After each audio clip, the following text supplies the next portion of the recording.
అయితే ఇప్పుడు విగ్రహాలను పూజ చేసేవాళ్ళు, పండుగలు చేసేవాళ్ళు హిందువులే.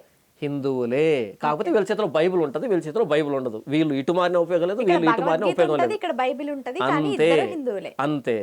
ఈ బైబిల్ వీళ్ళు చదవరు పాపం. అయితే ఈ లెక్కను చూసుకుంటే క్రిస్టియానిటీ అనేది 100లో 20% ఉంటదేమో. ఇప్పుడు వీళ్ళందరినీ తీసేస్తే 20 కూడా ఉండకపోవచ్చు. బైబిల్ ప్రకారంగా ఉండే క్రిస్టియానిటీ ఇంకా తక్కువే ఉంటుంది. అందుకే ప్రభువైన యేసుక్రీస్తు ఏమంటారంటే, ఇరుకు ద్వారం ప్రవేశింప పోరాడుడి, నాశనానికి పోయే దారి బహు విశాలం వెడల్పునయమన్నది, ఆ దారి ద్వారా వెళ్ళేవారు అనేక మంది. కాబట్టి మీరు ఇరుకు ద్వారంలో ప్రవేశింప పోరాడి. క్రైస్తవం చాలా ఇరుకైనటువంటి మార్గం, ఎందుకంటే ఇది పరిశుద్ధమైన మార్గం, సత్యానికి సంబంధించిన మార్గం. సత్యాన్ని పరిశుద్ధతను అందరూ కోరుకోరు కాబట్టి ఇరుకు ద్వారాను ప్రవేశింప పోరాడండి. నాశనానికి పోయేది చాలా విశాలంగా ఉంటుంది. ఓకే, సరే. ఇంకొక క్వశ్చన్, మేజర్ క్వశ్చన్ అండి. మిమ్మల్ని చాలా మంది అడుగుంటారు, నేను కూడా అడుగుతున్నాను. ఎందుకని ఫుడ్ తినరు? అంటే నేను ఒక దేవుడి దగ్గర పెట్టాను, అది ప్రసాదం మీకు తెచ్చి ఇచ్చాను, మీరు ఎందుకు తినరు? ఇప్పుడు మీరు చేసిన ఒక తిరుపతి లడ్డు ఉందనుకోండి, అదే శనగపిండి, అదే బెల్లం, అదే చక్కెర, అదే యాలక్కాయ, మీరు వేసిన అదే, నేను వేసిన అదే, కానీ మీరు ఎందుకు తినరు? ఇప్పుడు మీరు కాదండి, మీరు ఆల్రెడీ క్రిస్టియన్, మీరు స్ట్రాంగ్ గా మనసులో ఉన్నారు. ఇప్పుడు ఆ ప్రసాదం తినడం వల్ల నేను మలినం అయిపోతానని మీకేమి తెలుస్తుంది కదా, మీరంటే స్ట్రాంగ్ గా ఉంటారు కదా. అలాంటప్పుడు ఏ భయం లేనప్పుడు ఎందుకు తినరు మీరు? ఓకే, ఇది భయానికి ధైర్యానికి సంబంధించింది కాదు, అది పవిత్రతకి అపవిత్రతకి సంబంధించి. అంటే హిందువులు పవిత్రంగా ఉండరు, అది హైందవులకు పవిత్రమేమో. కానీ బైబిల్ ఏం చెప్పిందంటే విగ్రహాలకు దూరంగా ఉండండి, విగ్రహారాధన చేయకూడదని బైబిల్ చెప్పింది. నేను ఇంతమంది చెప్పాను కదా, విగ్రహారాధన చేయకూడదు, సృష్టికర్తను తప్ప సృష్టాన్ని పూజించకూడదు. సృష్టాన్ని పూజించడమే విగ్రహారాధన అంటే. కాబట్టి ఏంటంటే ఈ ప్రసాదం అన్నది విగ్రహానికి అర్పించేటువంటి పదార్థం అది. కాబట్టి విగ్రహారాధనతో మేము ఏమాత్రం పాలు పంపులు లేకుండా ఉన్నప్పుడు మేము ఎందుకని ఆ విగ్రహానికి అర్పించినటువంటి అర్పితాన్ని, ఆ ప్రసాదాన్ని తినాలి? అది వ్యతిరేకం కదమ్మా. కాబట్టి సృష్టికర్త, విగ్రహారాధన అంటే బైబిల్ ప్రకారంగా సృష్టికర్తను వెక్కిరించడం. మీకు మాట చెప్తాను, బైబిల్లో ఉంది. దానియేలు బెల్షస్సర్ అనేటువంటి చక్రవర్తితో అంటాడు, విననైనను చూడనైనను గ్రహింపనైనను చేతకాని వెండి బంగారు ఇత్తడి ఇనుము కర్ర రాయి అనువాటితో చేయబడిన దేవతలను స్తుతించావు కానీ నీ ప్రాణమును నీ సకల మార్గములను ఏ దేవుని వశమున ఉన్నవో ఆయన నువ్వు గణపరచలేదు, స్తుతించలేదు అంటాడు.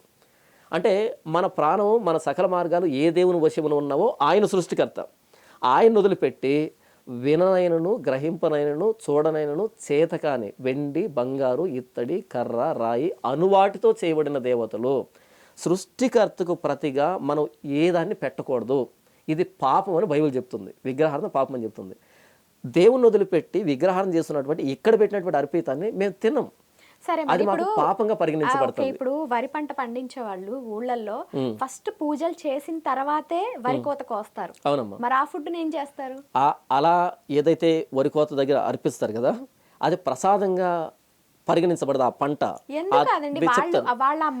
నమ్మకంతోనే తీసుకొచ్చి పెట్టారు. నేను చెబుతానమ్మా, మీరు ప్రతి షాప్కి వెళ్తే, ఇప్పుడు ముస్లిం షాప్ ఉందనుకోండి, వాళ్ళకి సంబంధించి ఏదో ఆ ఫోటోను ఆ రాతో ఏదో ఉంటుంది ముస్లిం షాప్, లేదా హైందవుల షాప్కి వెళ్ళాలనుకో వాళ్ళు ఏదో ఒక ఫోటోలో ఏదో పెట్టుకుంటారు ఖచ్చితంగా. ఉదయాన్నే షాప్ తెరవగానే పూజ చేస్తారు.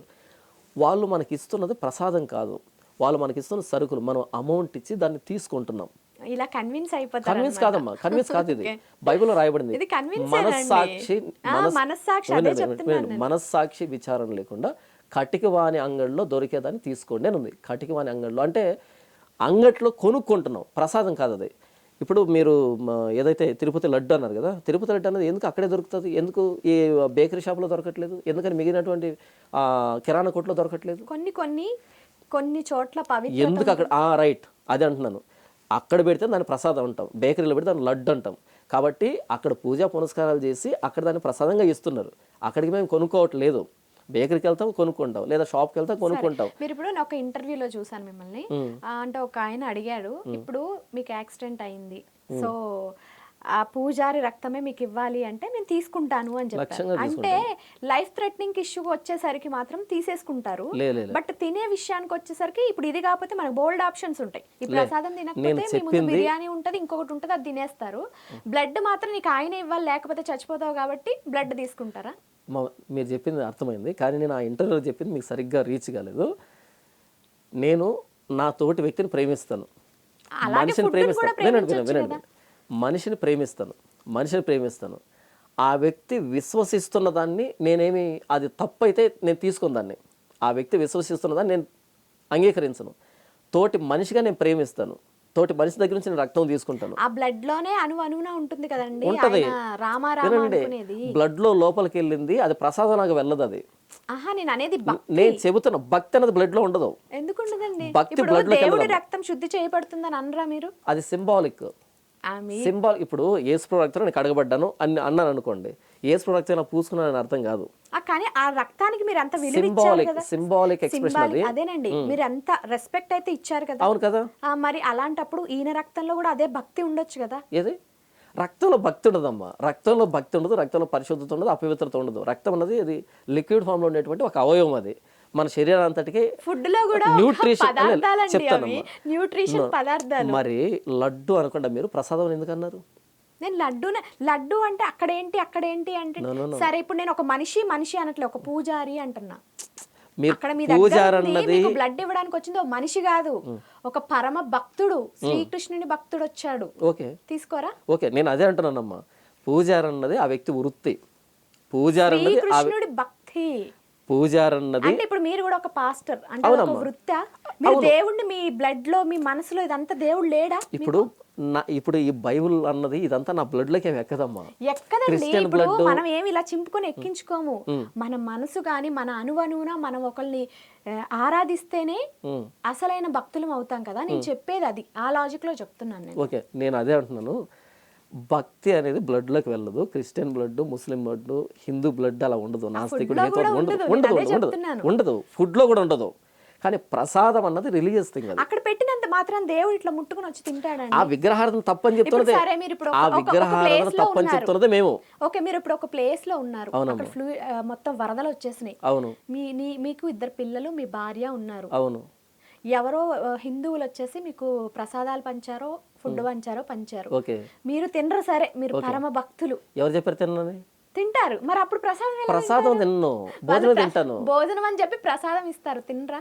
భోజనం అని చెప్పి ప్రసాదం ఇస్తే అది ప్రసాదం అని నాకు తెలియనంత వరకు నేను తినగలుగుతాను. ప్రసాదం అని చెప్పి ఇచ్చారు, మీరు తిన్నారు. సరే, మీరు పరమ భక్తులు, మీ పిల్లలకి పెట్టరా? ప్రసాదం అని ఇచ్చారనుకోండి, తినను, అసలు తగలను కూడా తగలను. ఇది ఎక్కడండి? మీ పిల్లలు కూడా పస్తు పెట్టేస్తారా? పస్తుగా చనిపోయినా సరే ఒప్పుకుంటాను. ఇది అసలు కరెక్టేనంటారు? అంటే మీరు ఎట్లాంటి చెప్తున్నా వినండి, ఎలాంటి మెసేజ్ ఇస్తున్నాను వినండి. నేను ఆపదలో ఉన్నప్పుడు నాకు ఆ వ్యక్తి ఇవ్వాల్సిన భోజనం, ప్రసాదం కాదు. నేను ఆపదలో ఉన్నప్పుడు నీ మూర్ఖత్వాన్ని, మూఢత్వాన్ని నా మీద రుద్దే ప్రయత్నం చేస్తే గనక చావనైనా చేస్తాను, కానీ అలాంటి తగలను. వినండి, ఆపదలో ఉన్నవాడికి ఏం పెట్టాలి? ప్రసాదం కాదు పెట్టాల్సింది, భోజనం పెట్టాలి. భోజనం పెట్టాలి. కానీ నేను క్రిస్టియన్ అని తెలిసి, నేను ఆపదలో ఉన్నాను తెలిసి, అవసరమైన పరిస్థితిలో ఉన్నాను తెలిసి నువ్వు ప్రసాదాన్ని ఇస్తున్నావు అంటే ఎంత మౌఢ్యం అది. సరే, ఆయన చెప్పలేదు ప్రసాదం అని, మీ పక్కన చెప్పారు. ఆయన చెప్పలేదు, నా ప్రసాదం ఇచ్చాడు. పక్కన వాళ్ళు చెప్పారు ప్రసాదం అని, పొరపాటు కూడా తిన్నాను చెప్పారు. మీ పిల్లల్ని చంపుకుంటా అంటే ఇది ఎక్కడ భక్తి అంటారా? ఒకటి అసలు ప్రమాదంలో ఉన్న వ్యక్తి, అవసరంలో ఉన్న వ్యక్తికి ప్రసాదం ఇచ్చేది ఎంత మౌఢ్యం అది అసలు నాకు తెలియదు. మీరు ప్రమాదంలో ఉన్నారని తెలిసి అంత ధైర్యంగా వాళ్ళు వచ్చి ఇచ్చినప్పుడు నువ్వు నాకు ప్రసాదం అని చెప్పిస్తావా? నేను తీసుకోను అని అలా చెప్తారా? కాదు. ఇది ప్రసాదము ఇంత ఎవరు పెట్టరమ్మా, ప్రసాదం ఇంత ఎవరు పెట్టరు, అంత పెడతారు. తిరుపతి లడ్డు ఉందండి, కాదు అలా కాదు. కొన్ని వరద ప్రమాదాల్లో ఉన్నటువంటి వ్యక్తులకి తిరుపతి లడ్డూలు, బూందీలు ఎవడు పెట్టడు. ఫస్ట్ ఆఫ్ ఆల్ ఇది హైపోథెటికల్ క్వశ్చన్. ఇది అంత మించి ఇంకేం లేదు. కానీ ఇక్కడ నేను వెరీ సింపుల్ అమ్మ, చాలా స్ట్రైట్ ఫార్వర్డ్ చెప్తున్నాను. ప్రాణం పోయే పరిస్థితిలో ఉన్నా, చచ్చిపోతాను కానీ బైబుల్లో ఒకటి చేయొద్దు అంటే దాని జోలికి వెళ్ళను. అందులో భాగంగా ప్రసాదం పెట్టి ఇది తినకపోతే చచ్చిపోతావు నువ్వు అన్నా సరే చావనేం చేస్తాను, కానీ దేవుడికి వ్యతిరేకంగా, బైబుల్ వ్యతిరేకంగా పోను. ఇది నా బైబుల్ నాకు అనుమతించదు. విజయ్ ప్రసాద్ రెడ్డి గారు ఉన్నారు కదా, ఆయనకి మీకు ఏంటి డిఫరెన్స్? ఆయన ఒకలా చెప్తారు, మీరు ఒకలా చెప్తారు. ఇప్పుడు ఏది కరెక్ట్ అసలు? ఓకే, విజయ్ ఎక్కువగా ఆయనకే అట్రాక్ట్ అవుతారు అందరూ. అవునమ్మా, అబద్ధానికి అట్రాక్షన్ ఎక్కువ ఉంటుంది. అబద్ధానికి ఎక్కువ మంది అట్రాక్ట్ అవుతారు. సత్యం నిక్కచ్చిగా ఉంటుంది, తిన్నగా ఉంటుంది, అది బెండ్ అవ్వదు, ఫ్లెక్సిబుల్గా ఉంటుంది. సత్యం ఎప్పుడు కూడా తిన్నగా ఉంటుంది. విజయ్ ప్రసాద్ రెడ్డికి నాకు తేడా ఏంటంటే, విజయ్ ప్రసాద్ రెడ్డిని క్రాంతి ఛానల్లో ఇంటర్వ్యూకి పిలిచాడు, కేఆర్ టీవీలో. అందులో ఆయన శ్రీరాముడికి జై కొట్టు అన్నట్టుగా నినాదం అన్నాడు, జై కొట్టు అని. ఈ వ్యక్తి పుసుకుమని జై కొట్టాడు. అదే వ్యక్తి నన్ను పిలిచాడు, నన్ను జై కొట్టమన్నాడు. నేను పొరపాటును కూడా ఆ పేరు కూడా ఉచ్చరించను, నేను జై కొట్టను అన్నాను. అది మా ఇద్దరికి తేడా. విజయ్ ప్రసాద్ రెడ్డి ఏంటంటే అందరి బంధువులాగా వ్యవహరిస్తాడు, అందరు కావాలి నాకు అని వ్యవహరిస్తాడు, అందరి చేత యాక్సెప్టెన్సీ కోరుకుంటాడు. నేనేంటంటే కేవలం ప్రభు అయిన యేసుక్రీస్తు ఎందుకు ఇలా ఒంటెద్దు పోరాటం చేస్తున్నారు ఏంటి మీరెందుకు సత్యం ఎప్పుడు ఒంటరిదేనమ్మా. ఓకే సత్యం ఎప్పుడు ఒంటరి పోరాటమే చేస్తుంది సత్యం. సత్యం అంటే ఆయన చదివిన బైబిల్ ఒకటే, మీరు చదివిన బైబిల్ ఒకటే. అవునమ్మా. మరి మీరెందుకు ఇలా, ఆయన ఎందుకు అలా? అందరూ ఒకే క్లాస్ రూమ్లో ఉంటారమ్మా, అందరికి ఒకే టీచర్ బోధిస్తాడు, కానీ ర్యాంక్ అందరికి రాదు. ఓకే ర్యాంక్ అందరికి రాదు. ఇక్కడ టీచర్ల ప్రాబ్లం లేదు, వాళ్ళ అవగాహన లోపం. ఒక్కొక్కరు దాని మీద శ్రద్ధ చూపించే విధానం. నేనే మార్గం, సత్యం, జీవం, నా ద్వారా తప్ప ఎవడు తండ్రి ఎద్దుకు రాడని యేసుపోతే చెబితే, మరలా ఇంకో దేవుడికి జై కొడితే అసలు ఏంటది నాకు తెలియకొడతాను. అక్కడ జై కొట్టేటువంటి నీవు యేసుప్రభుని ఎందుకు నమ్ముకోవడం? తప్పే ఉంది. ఉంటే అటైనా ఉండు, ఇటైనా ఉండు, రెండు పడవల మీద ప్రయాణం చేయొద్దు. బైబిల్ ఏం చెప్పిందో దాన్ని ప్రకటించంతే. బైబిల్ ఏం చెప్పిందో దాన్ని ప్రకటించంతే. బైబిల్ పట్టుకొని బైబిల్ కాకుండా ఇంకొక వ్యక్తిని కూడా అభిమానిస్తాను, గౌరవిస్తాను, వాళ్ళకి చేయకూడతాను, వీళ్ళకి చేయకూడతాను, ఆ ప్రసాదం తింటాను, ఆ గుడికి వెళ్తానంటే అసలు ఏం చేస్తున్నావు నువ్వు? అంటే ఆయన నినాదం నా మతాన్ని ప్రేమిస్తాను, పరమతాన్ని గౌరవిస్తాను అనే నినాదం కూడా నేను ఇప్పటి వరకు ఏమైనా హైందవాన్ని దూషించానా? లేదు. హైందవాన్ని ఏమైనా దూషించానా? దూషించలేదు కదా. పరమతాన్ని అంటే వాళ్ళని మనం సహోదరుగా భావిస్తాం, కానీ వాళ్ళు విశ్వాసంలోనికి వెళ్ళి రాజీపడం. ఓకే విశ్వాసాన్ని విషయానికి వస్తే రాజీపడం, కానీ సహోదరులుగా మన బ్రదర్స్ అండ్ సిస్టర్స్గా గౌరవిస్తాం. అందరూ కలిసే ఉన్నాం. నా స్నేహితులు కానీ, బంధువులు కానీ, మిగతా వ్యక్తులు అందరూ హైందవులే, ఓకే అందరూ క్రిస్టియన్స్ ఏం కాదు కదా. వాళ్ళే దూషించం, కానీ భక్తి విషయానికి వచ్చినప్పుడు అక్కడ రాజీపడం. ఓకే గుర్తుపెట్టుకోండి అమ్మా, వాడు పట్టుకున్న ధర్మాన్ని, వాడు పట్టుకున్న గ్రంథాన్ని ఎవడైతే గౌరవిస్తాడో వాడి వల్ల సమాజానికి ప్రయోజనం ఉంది. కానీ వాడు పట్టుకున్నది ఒకటి, చెప్పేది ఇంకొకటి అయిందనుకోండి, వాడి వల్ల సమాజానికి నష్టం. అటైనా ఉండాలి, ఇటైనా ఉండాలి, అటైనా ఉండాలి, ఇటైనా ఉండాలి. అది మా ఇద్దరికి తేడా ఏంటంటే, అందరు కావాలి, అందరు నన్ను చూడాలి, అందరిలో నేను యాక్సెప్టెన్సీ కోరుకుంటున్నాను అనేటువంటి వ్యవహారం ఈ రెడ్డి గారిది. అసలు ఆ పేరు చూసారా, చివరిలో రెడ్ అని ఉంది. ఓకే నువ్వు యేసుప్రభు నమ్ముకున్నావు, ఏదో క్రిస్టియన్ పేరు పెట్టుకోవచ్చు కదా, రెడ్ అని ఎందుకు పెట్టుకున్నావు? అంటే ఇప్పుడు మిగిలిన దేవుళ్ళని జై కొడితే యేసు ప్రభుని నమ్మకూడదు. మరి అంతే కదమ్మా. అంతేనా? మరి అంతే కదా. ఇప్పుడు మా నాన్నకు అపోజిషన్ ఇంకొకటి ఉన్నాడు. ఉదాహరణకి నేను ఒక ఎక్స్ పార్టీ పని చేస్తున్నాను, మీరు వై పార్టీకి ఉన్నారు. వై పార్టీకి చేయకూడితే ఇది ఒక రకంగా ఏదో ఒక దెబ్బలాటలు పెట్టడం అన్నట్టుగా ఉంటుంది. దెబ్బలాట కదమ్మా. సత్యానికి అసత్యానికి ఎప్పుడు పోరాటం ఉండనే ఉంటుంది.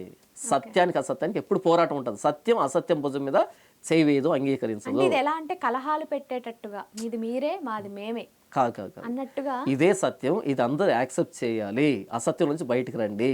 అంటే మిగిలిన దేవుళ్ళని మతాలని అసత్యం అన్నట్టుగానే చెప్తున్నారు. ఇందాక చెప్పను అంటూనే చెప్పకనే చెబుతున్నారు.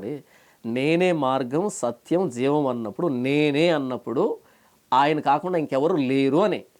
ఆయన కాకుండా ఎవరు లేరంటే ఇంక మిగిలిన వాళ్ళు లేనట్టే కదా. ఇంకోటి, మీరు విగ్రహారాధన దూషణ ఎప్పుడు చేయలేదండి? ఎప్పుడు చేయలేదండి. విగ్రహారాధన ఎప్పుడు దూషణ చేయలేదు. అసలు నేను పట్టించుకున్నాను దాన్ని.